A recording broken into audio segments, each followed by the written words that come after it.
Vamos a hablar de las funciones sociales de la escuela, que como ya se ha mencionado en vídeos anteriores son tres: la guardia y custodia de los más jóvenes, la cohesión social y la construcción de identidades nacionales. Y por último, la que nos concierne a nosotras, la formación para el trabajo y la disposición de las posiciones sociales.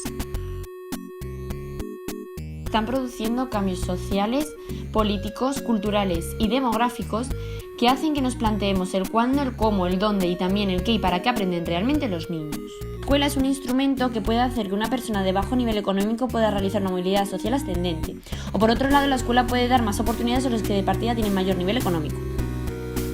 La escuela quiere proporcionar a los alumnos los conocimientos, habilidades, valores y actitudes necesarios para incorporarse a la sociedad de hoy y de mañana. Los actores sociales, padres, partidos políticos, empresarios y sindicatos están de acuerdo en que el sistema educativo es el que tiene la responsabilidad de formar trabajadores. Las personas pagamos la educación, ya sea por impuestos, pública o privada, con el objetivo de que cada vez haya profesionales más cualificados. Cuanto más rico es un país, más dinero se consume y más impuestos se recauda, lo que permite al Estado reinvertir en más y mejor educación. Los empresarios y los poderes públicos buscan que las personas estén más y mejor cualificadas. Los alumnos necesitan unos conocimientos y aptitudes mínimos y generales que les den una base para la incorporación al mundo laboral.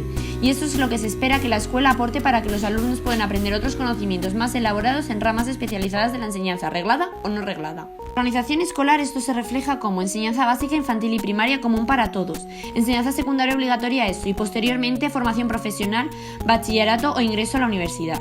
El relanzamiento económico de la década de los 50 y 60 creó teorías que explicaban la importancia de la escuela para el desarrollo económico de un país.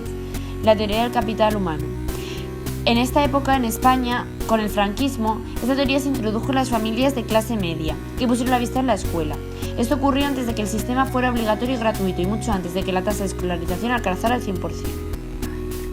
Un cuarto de siglo después, tras la época de relativo optimismo económico, la situación ha empeorado si nos limitamos en los principios en los que se basaba la teoría del capital humano y sus reinterpretaciones posteriores.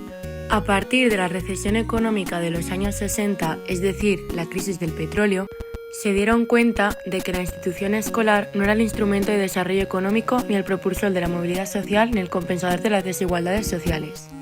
Además, se comprobó que una mejor educación, tanto en contenidos, en preparación y tiempo, no desemboca necesariamente en el incremento de la producción. Aparecieron distintas teorías para apoyar o desacreditar los enfoques funcionalistas y la teoría del capital humano. De las primeras destaca la teoría de la correspondencia y la teoría credencialista para el debate y la relación entre educación y empleo.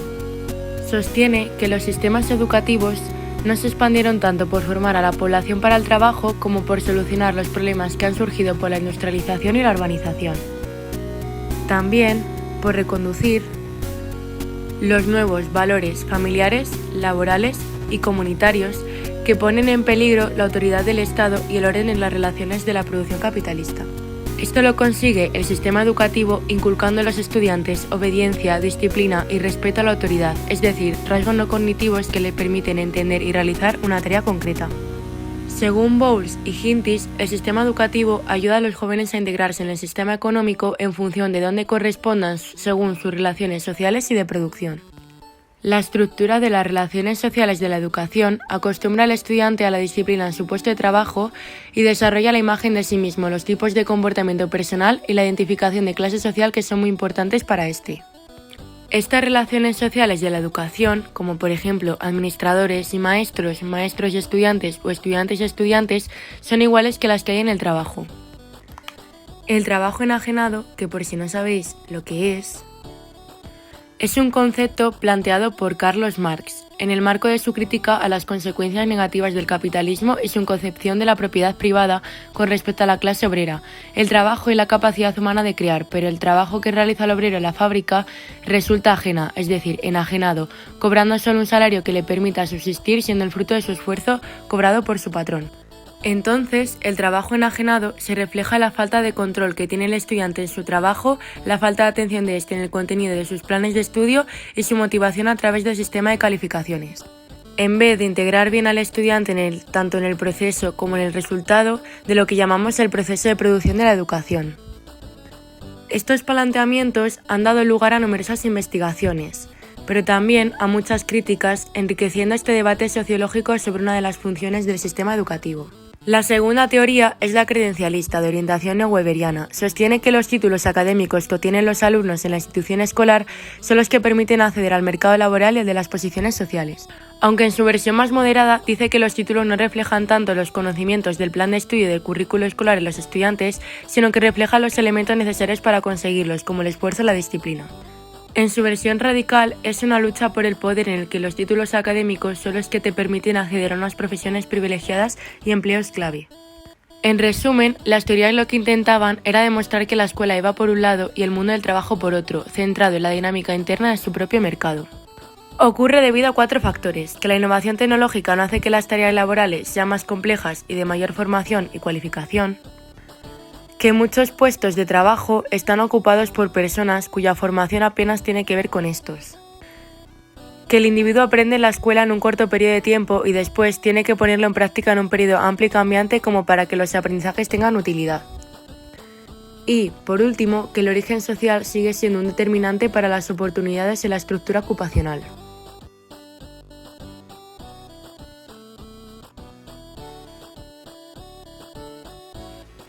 Tras la Segunda Guerra Mundial, el modelo económico y social necesitaba apoyarse en una distribución de las clases sociales que no se basase solo en la propiedad y en el mercado. Es entonces cuando la escuela se convirtió en esa forma de asignar las posiciones, ya que al ser general, gratuita y obligatoria, igualaría las oportunidades de toda la población. De este modo, los méritos escolares de los individuos se verían compensados al terminar su trayectoria escolar. Los méritos triunfaban por fin sobre el estatus adquirido. Para entender mejor esta ideología meritocrática, Julio Carabaña la explica con las siguientes proposiciones. Las posiciones sociales se distribuyen de acuerdo con el mérito y la cualificación, no según la afiliación hereditaria. La educación formal es el medio principal de adquirir estas cualificaciones. Para todo individuo, la posibilidad de acceso a la educación formal depende solo de sus preferencias y capacidades. Estas capacidades intelectuales se distribuyen al azar entre cualesquiera grupos de la población. Al tratarse de una sociedad formalmente abierta y democrática, las líneas de fuerza que la definen son el consenso y el conflicto, la conformidad y la contradicción, y de base, el papel que desempeña la escuela para hacer aceptable la desigualdad social y así mantener una estructura de posiciones sociales fuertemente jerarquizada. La perspectiva sociohistórica sobre la institución escolar apoya la idea de que la tensión entre la reproducción y el cambio está sometida a un solo objetivo, el de asegurar que la desigualdad social sea percibida, asumida e interiorizada como un hecho natural. Por lo tanto, la escuela reproduce la sociedad cuando hace suya la ideología de los grupos social, cultural y económicamente dominantes, es decir, se pone al servicio de una estructura social ideológicamente desigualitaria.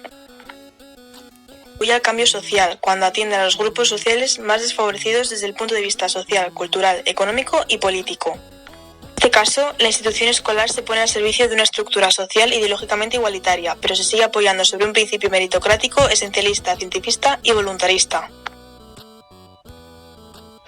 Básicamente porque las posiciones sociales más deseables son muy escasas y están de antemano repartidas en su mayoría al margen de la institución escolar.